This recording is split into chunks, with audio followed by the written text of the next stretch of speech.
ये costume stage पर तैरती हुई मूर्तियों जैसी हैं। ये कमाल है रूसी परफॉर्मेंस आर्टिस्ट साशा फ्रोलोवा का, जो अपने हवा से फूले क्रिएशंस के लिए जानी जाती हैं। अपने इस नए प्रोजेक्ट यानी ओपेरा टेरा मैजिका के लिए न सिर्फ उन्होंने कॉस्ट्यूम तैयार की हैं, बल्कि खुद भी इसमें हिस्सा लिया है।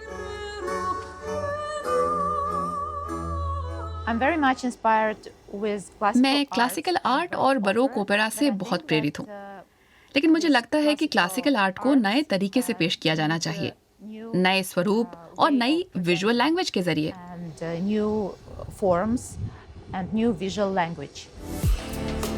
और यही वो यहाँ एस्टोनिया की राजधानी तालिन में अपने पहले ओपेरा के साथ कर रही हैं।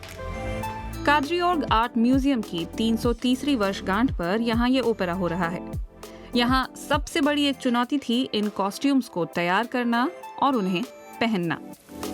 साशा ने सारी कॉस्ट्यूम्स बनाने के लिए लेटेक्स को चुना, जो वैसे तो लचीला होता है, लेकिन इसे पहनना आसान नहीं। इस तरह के कॉस्ट्यूम बनाने में लगभग 2 हफ्ते लगते हैं, और लेटेक्स में एक खास तरह का खिंचाव होता है। वो आपके मूवमेंट को तय करता है और आपके शरीर के मूवमेंट और एहसास को बदलता है। डांसर्स के लिए ये अनोखा अनुभव है।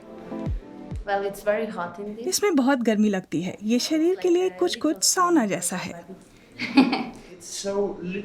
हमें इन कॉस्ट्यूम्स में प्रैक्टिस करने का बहुत कम समय मिला, इसीलिए बिना कॉस्ट्यूम के कोरियोग्राफी या डांस करना बहुत जटिल होता है। आपको नहीं पता होता कि कॉस्ट्यूम कैसी दिखेगी, कैसी लगेगी और उससे किस तरह का माहौल बनेगा। साशा फ्रोलोवा ने मॉस्को में आर्ट और डिजाइन की पढ़ाई की है। वो अपनी परफॉर्मेंस आर्ट में खुद को भी रखती हैं, जैसे कि इस पीस में जिसका नाम है एक्वा एरोबिका। क्रिएटिव तरीके से लेटेक्स को इस्तेमाल करने के लिए उन्हें अंतर्राष्ट्रीय स्तर पर शोहरत मिली। 2014 में उन्होंने लंदन में ऑल्टरनेटिव मिस वर्ल्ड कॉम्पिटिशन जीता था। अब यूरोप भर के म्यूजियम्स में अपनी कला को पेश करते हुए उन्हें 10 साल हो गए हैं। टेरा मैजिका ओपेरा और बैले उनके पिछले काम से अलग है, अपने क्लासिकल नेचर की वजह से। ये एक निर्जन द्वीप पर फंसे 2 युवा लोगों की प्रेम कथा है। इसका संगीत इतालवी संगीतकार अंटोनियो विवाल्डी की अलग अलग धुनों का संगम है। साशा को ये परफॉर्मेंस तैयार करने में 7 महीने लगे।